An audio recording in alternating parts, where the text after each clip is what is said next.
तो hello guys, कैसे हो आप सब। होप कि आप सब ठीक होंगे। मैं हूं आप सबका होस्ट और दोस्त शिव और आप देख रहे हैं सुपरवर्स यूट्यूब चैनल के एक और वीडियो को। आज के इस वीडियो में हम कंपेयर करने वाले हैं मार्वल के दो सबसे पावरफुल ओमनिवर्सल कैरेक्टर्स को। एक तरफ है हमारे पास एक ऐसा कैरेक्टर जो एक वक्त पे मार्वल का सुप्रीम बीइंग यानी वन अबव ऑल कंसिडर किया जाता था, यानी कि प्री-रेक्टॉन बियॉन्डर जो लड़ेगा थॉर के सबसे पावरफुल वर्जन रोन किंग थॉर से। सो दोस्तों, आज का वीडियो काफ़ी अमेजिंग होने वाला है क्योंकि आज मैं इन दोनों के ऊपर जो भी कन्फ्यूजन है उनको दूर करूंगा और इनके बीच कौन ज़्यादा पावरफुल है ये बताऊंगा। सो आज का वीडियो बहुत अमेजिंग होने वाला है। सो अगर आपको मार्वल, डीसी, एनिमे या बेंटन में इंटरेस्ट है या अगर आप उनके फ़ैन हो तो मेरे चैनल को चेक करना और अच्छा लगे तो सब्सक्राइब ही कर देना। सो चलिए आज के इस अमेजिंग वीडियो को स्टार्ट करते हैं। हाँ, let's get started. Wasted breath, struggle with every step, and I cannot get away. But she was such a paradise, standing up a mile high. Will you fall to give me strength? सो पहले हम बात करते हैं रोन king Thor की। Basically बहुत लोग इसे universal, multiversal या ओमनिवर्सल कहते हैं, लेकिन ओमनिवर्स का मतलब सभी फिक्शंस और रियल वर्ल्ड का कॉम्बिनेशन होता है। हाँ, सो इस लेवल पे बस कुछ ही कैरेक्टर्स हैं जैसे एज़ेटॉर, SCP-3812 एंड द क्रिएटर, और लेकिन कुछ सिचुएशन में ओमनिवर्स को as a collection of multiverses या मल्टीवर्स का सिनोनिम बताया गया है। लेकिन फ़िलहाल प्री-रेक्टॉन बियॉन्डर और रोन किंग थॉर ये दोनों ही इस लेवल पे नहीं है। इनफैक्ट खुद दी वन अबव ऑल भी इस लेवल पे नहीं है। लेकिन अगर तुम सेकेंड वाला ओमनिवर्स बोल रहे हो तो ये दोनों उसके भी बियॉन्ड है। बेसिकली ये ओमनिवर्सल का कन्फ्यूजन तो दूर हो गया, अब ये यूनिवर्सल का कन्फ्यूजन की बात करते हैं। अब बहुत लोग हैं जो बोलते हैं कि गाइड बुक में ये स्टेट किया गया था कि वो यूनिवर्सल है, तो मैंने एसगार्डियंस वाली पूरी की पूरी पेज पढ़ी, ऐसा कहीं भी स्टेटेड नहीं है। अब बेसिकली जो लोग उसे यूनिवर्सल बोलते हैं वो इसीलिए क्योंकि उस वक्त सिविल वॉर्स का इवेंट चल रहा था, और अगर उस वक्त थॉर या हल्क को इंक्लूडेड होते तो जिस टीम में वो होते वही टीम जीतती। इसीलिए उन्होंने हल्क को सकार को भेज दिया और सकार प्लैनेट यानी प्लैनेट सकार कॉमिक क्रिएट की। पर उनको थॉर के लिए आइडिया नहीं मिल रहा था, इसीलिए उन्होंने थॉर डिसअसेंबल कॉमिक्स बनाई और उसमें उन्होंने उन कैरेक्टर्स को इंक्लूड किया जिनके ज़्यादा अपीयरेंसेस नहीं थे या वो कैरेक्टर्स उस वक्त बहुत वीक थे। For example those who sit above in shadows का उस वक्त बस एक ही अपीयरेंस था एक्समैन कॉमिक्स में, वो भी बस कुछ पैनल्स के लिए। सो उन्होंने those who sit above in shadows को इंक्लूड किया और मैंगो को भी, क्योंकि उसके भी कम अपीयरेंसेस थे, इसलिए इन दोनों को इंक्लूड किया। पर जैसे जैसे टाइम बढ़ता गया वैसे वैसे नए राइटर्स आते गए और मैंगो को those who sit above in shadows के अपीयरेंसेस बढ़ते गए। और अभी हम आके रोन किंग थॉर की बात करें तो वो आउटरवर्सल हो गया है। वो कैसे आपको एक्सप्लेन करता हूँ। बेसिकली रैग्नारोक एक एंडलेस साइकिल है जो एसगार्डियंस के डेथ और रीबर्थ पे वर्क करता है। एसगार्डियंस के डेथ के बाद उनके लाइफ फोर्स जो लिविंग मेटाफोर्स या आर्टिटाइप्स हैं जिनके स्टोरीज माना जाता है वो लूम ऑफ फेट्स को चले जाते हैं और वहाँ से हाउस ऑफ आइडियाज़ को ट्रांसफ़र होते हैं जहाँ पर those who sit above in shadows रहते हैं और उसके ऊपर फीड करते हैं। अब ये एक थियरी है पर इसके बहुत से चांसेस हैं कि जिससे ये सच हो सके। फॉर एग्जाम्पल ऑल लिविंग ने कहा था कि जो those who sit above in shadows है एसगार्डियंस के नैरेटिव्स के ऊपर फीड करते हैं, वो भी हाउस ऑफ आइडियाज़ है। और ऐसा भी कुछ स्टेटमेंट्स और चांसेस है जो इस चीज़ को कॉन्ट्रैडिक्ट करते हैं, यानी ये चीज़ सच भी हो सकती है और फॉल्स भी हो सकती है। थियरीज हमेशा सच नहीं होती। जैसा उनका हाउस ऑफ आइडियाज़ में रहने के जगह या आउटसाइड में रहना और भी कई सारी चीज़ें हैं जो इसे कॉन्ट्रैडिक्ट करते हैं।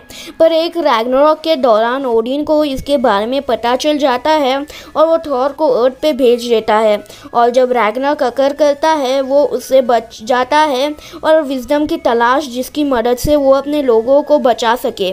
और वो कई रिचुअल्स जैसे अपनी आँखों को वेल ऑफ मिमीर में फेंक देता है और अपने आप को यग्ड्रासिल से हंग कर देता है, और जब वो हेला की रेलम में मरने के बाद पहुंचता है तब ओडिन का सोल उसे बचा लेता है, और जिसके बाद उसको रून्स की मैजिक मिल जाती है और जिससे वो कॉस्मिक आर्किटेक्ट्स और क्वांटम स्ट्रक्चर्स के बियॉन्ड गंगीनैप के नथिंगनेस में देख सकता है, और जो है पास्ट को देख सकता है, प्रेजेंट को कंट्रोल कर सकता है और अपने फ्यूचर को गाइड कर सकता है, और उसके रिबॉर्न होते हैं और एज रून किंग थॉर। और वो डोज ऑफ सितबीन शैडोज़ के रेलम जो दी आउटसाइड है, जहाँ जो एक ऐसा जगह है जहाँ पर लाइफ ब्रिंगर गैलेक्टस और एम्प्ड ईगो भी सर्वाइव नहीं कर सकते, जो मल्टीवर्सल बीइंग्स है, और प्लेटोनिक कंसेप्ट भी वहाँ सर्वाइव नहीं कर सकते, पर रून किंग थॉर ने बड़े ही ईजिली सर्वाइव कर लिया था और दी आउटसाइड ओमनिवर्स के बाहर एग्जिस्ट करता है। सो रून किंग थॉर के पास ओमनिवर्सल लेवल प्लस की टेलीपोर्टेशन पावर्स है, जिससे वो खुद या किसी दूसरे को ओमनिवर्स के अंदर कहीं भी या उससे बाहर टेलीपोर्ट कर सकता है, और वो मैंगो को अपने एक ही हाथ से रोक कर उसे एग्जिस्टेंस से वाइप आउट कर देता है। मैंगो ट्रिलियंस ऑफ सोल्स का एम्बॉडीमेंट है, जिसने एसगार्डियंस के most powerful forces like destroyer armour को बड़े ही आसानी से हरा दिया था, और ओवर ओडिन भी इससे लड़ने से डरते थे, और सभी एसगार्डियंस स्पेस टाइम और डायमेंशनलिटी के बियॉन्ड एसगार्ड पे रहते हैं। और ओडिन जब वीकेंड था तब वो सेट के साथ फाइट के दौरान पूरे मल्टीवर्स के फैब्रिक को डिस्ट्रॉय करने जा रहा था। उसने सर्टर के इटर्नल फ्लेम जो मल्टीवर्सल यग्द्रसिल जो पूरे मल्टीवर्स को ऑन ऑल लेवल्स एनकम्पस करता है उसे जलाने वाली थी, और ओडिन ने बड़े ही कैजुअली उस फ्लेम को नलीफाई कर दिया था जो मल्टीवर्सल फीट है। सो मैंगॉक एक मल्टीवर्सल बीइंग है जो स्पेस टाइम के बियॉन्ड एग्जिस्ट करता है। अब उस वक्त मैंगॉक वीक था क्योंकि लोकी ने उसके मैजिक को अब्जॉर्ब किया था, और वो और उसकी आर्मी और भी ज़्यादा पावरफुल हो गए थे, पर रून किंग थॉर ने उसके आर्मी को वन शॉट कर दिया और लोकी के सारे सर उसके धड़ से अलग कर दिया, और फिर भी उसको ज़िंदा रखा, और ये उसने लाइफ मैनिपुलेशन की मदद से किया। और वो सर्टर के रेलम में जाके वहाँ पर उसके अपने हैमर को रिफॉर्ज करने के लिए बोलता है, और सर्टर रून किंग थॉर की पावर्स देखकर उससे डर कर थॉर का हैमर रिफॉर्ज करता है, और ये वही सर्टर है जो ओडिन का इक्वल है। और फिर वैलहला जो स्पेस टाइम और डायमेंशनलिटी के बियॉन्ड है उसके डायमेंशनल बैरियर को ब्रेक करता है और सर्टर के लिए रोड बनाता है, और सर्टर को रैग्नारॉक के लिए मार्च करने के लिए बोलता है जो उसके प्लान का ही एक हिस्सा था। और जब एसगार्डियंस की डेथ हो जाती है और नैरेटिव्स को ट्रांसफर करने का वक्त आता है, वो लूम ऑफ फेट्स को टेलीपोर्ट हो जाता है और उसके डिस्ट्रॉय कर देता है, और उस वक्त those who sit above in shadows टैप्सरेडी से कनेक्टेड है तो वो भी मर जाते हैं, और एज अ साइड इफ़ेक्ट यग्द्रसिल भी डिस्ट्रॉय हो जाता है। अब कुछ लोग बोलते हैं कि अगर वो मर गया था तो वो वापस कैसे आए। सो ये इटरेशन का कमाल है, जब इटर्निटी का नया इटरेशन आता है तब सभी चीज़ें वापस आती हैं, और those who sit above shadows ने भी वापस आए थे, और those who sit above shadows ने भी कहा था कि this is a new Ragnarok. Basically नए इटरेशन के कारण नया रैग्नारॉक आया था और नए those who sit above shadows आए थे, और पर उनकी मेमोरीज रहती हैं। अब वो इटरेशन से बाउंडेड है, इसका ये मतलब नहीं कि वो मल्टी इटर्निटी से वीक है। वो दी आउटसाइड में रहते हैं जो इटर्निटी को एज फिक्शन व्यू करता है। सो लॉजिकली वो इटर्निटी के बियॉन्ड है, पर वो इटरेशन से बाउंडेड है क्योंकि वो नेवर क्वीन के बिलो है, और नेवर क्वीन ही सभी इटरेशन की रिस्पॉन्सिबल है, और उसी के कारण कोई चीज़ ट्रूली नहीं मरती, और वो नैरेटिव्स के ऊपर फीड करते हैं। सो लॉजिकली वो हाउस ऑफ आइडिया टेयर के हैं, और रून किंग थॉर ने यग्द्रसिल को भी डिस्ट्रॉय किया जिसका अवतार फॉर्म साइंस मैथमेटिक्स के बियॉन्ड है, यानी कि ये इन्फिनाइट को भी बियॉन्ड है। एक यग्द्रसिल ट्रांसफिनाइट कॉस्मोलॉजी है, और वो किसी भी मॉर्टल या डिवाइन कंप्रेंशन के बियॉन्ड है। प्लस वो स्पेस टाइम को एक्सटेंड करता है और रियलिटी के हर एक प्लेन इंक्लूडिंग सुपरफ्लो जो एक कंसेप्चुअल स्पेस है जो प्लेटोनिक फॉर्म्स को कंटेन करता है, और वो इन्फिनाइट फुल्ली फॉर्म्ड और कम्प्लेक्स यूनिवर्सेस को कंटेन करता है। तो वो एक क्वांटम मेटावर्स है, और उसका ट्रू फॉर्म कबाला और क्लिपॉट को कंटेन करता है जो सभी आर्किटेक्ट्स और स्टोरीज को भी कंटेन करता है, और बेसिकली सब कुछ है। सो ये तो हो गई रून किंग थॉर की बात। अब बात करते हैं बियॉन्डर की। सो बियॉन्डर सीक्रेट वॉर्स 2 1984 में इंट्रोड्यूस हुआ था, और वो जिम स्टेलिन का अवतार था, जो उस वक्त मार्वल के एडिटर या राइटर इन चीफ थे।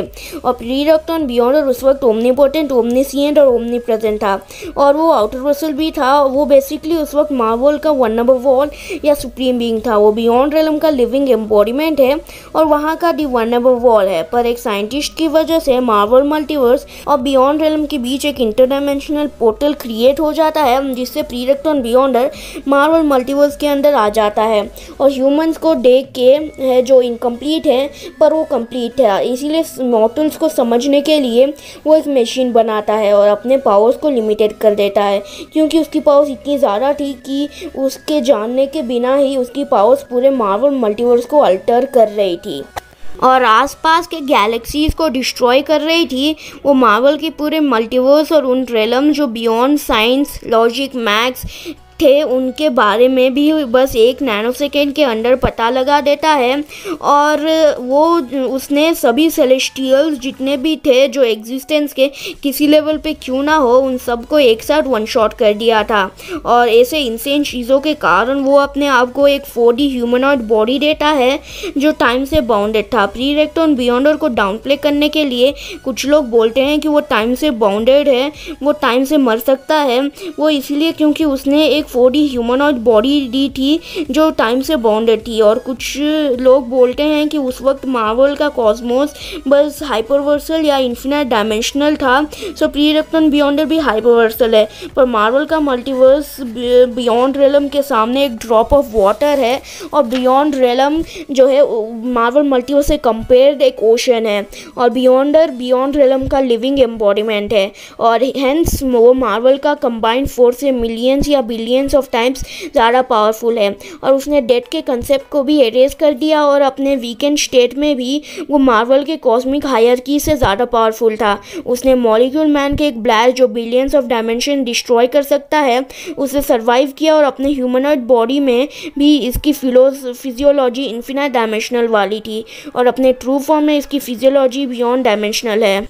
सो अब बात करते हैं कि फ़ाइट की। तो अगर बियॉन्डर अपने वो ह्यूमनॉइड बॉडी में होगा तो रून किंग थॉर इसे हरा देगा, क्योंकि वो प्रीडेक्टर बियॉन्डर डेथ के कंसेप्ट को एरेज करने के बाद कम्प्लीटली एग्जॉस्टेड हो गया था और वो टाइम से भी बाउंडेड है। और नॉर्मल लेवल टेलीपैथ्स ने भी उसे जो है उसे बहुत ईजीली जो है उसके माइंड को हैक कर लिया था और उसे अपने नीज में ले आया था। और क्लासिक डॉक्टर स्ट्रेंज ने भी उसे एक डायमेंशन में कैद कर लिया था।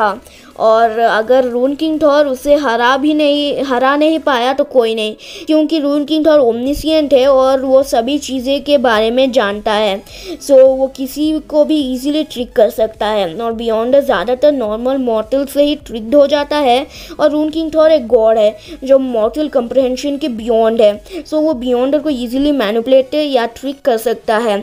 और अगर यहाँ पर ट्रू फॉर्म बियॉन्डर जो दी बियॉन्ड रेलम या दी आउटसाइड का एम्बॉडी करता है उसका साथ फाइट है, तो यहाँ पर प्रीडेक्टर बियॉन्डर ही जीतेगा, क्योंकि उसका मेयर प्रेजेंस मार्वल के मल्टीवर्स को अल्टर कर रहा था और मल्टीवर्सल डिस्ट्रक्शन कर रहा था। और दोज उसी तरह इन शैडोज दी आउटसाइड में रहते हैं पर वो उससे इन्फीरियर है और दी आउटसाइड जो प्रीडेक्टर बियॉन्डर का मैनिफेस्टेशन है। इसी कारण से प्रीडेक्टर बियॉन्डर डोज सितबव इन शैडो से ज़्यादा पावरफुल है और वो true omnipotent, omniscient and omnipresent है। और वो आउटर वर्सल के साथ जिम स्टेलिन मार्वल के एडिटर इन चीफ का अवतार था। सो वो ईजिली रून किंग थॉर को हरा देगा। रून किंग थॉर बहुत ओवर पावर्ड है but predator Beyonder supreme being level का है। So rune king Thor fans sorry. So दोस्तों ये थी हमारी आज की वीडियो। अगर आपको ये वीडियो अच्छी लगे तो लाइक कर देना, चैनल पे नए हो तो चैनल को सब्सक्राइब कर देना और इस वीडियो को जितना हो सके उतना शेयर करना। सो मिलते हैं मेरे दूसरे वीडियो में। Still then stay tune, stay off and farewell.